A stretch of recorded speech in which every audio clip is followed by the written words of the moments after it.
وصفة اليوم هي أقماع العجينة بحشوة اللبنة. كوب ماي دافي، ملعقة كبيرة خميرة، ملعقتين سكر. أغطيه وأخليه 10 دقايق. 3 أكواب طحين، 3 ملاعق حليب بودرة، رشة ملح. أضيف الخميرة اللي سويتها، بيضة، ملعقتين روب، ربع كوب زيت. أعجن المكونات كلها، أخلي عليها شوية زيت، أغطيها وأخليها ساعة ترتاح. الحشوة عبارة عن لبنة، زيتون أسود، زيتون أخضر، شبنت. أفردها بيدي، رشة طحين، أفردها،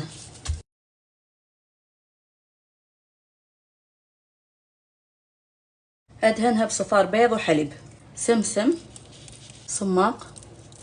أدخلها الفرن على درجة حرارة 180 7 دقايق ل 8 دقايق من تحت، بعدين أحمرها من فوق.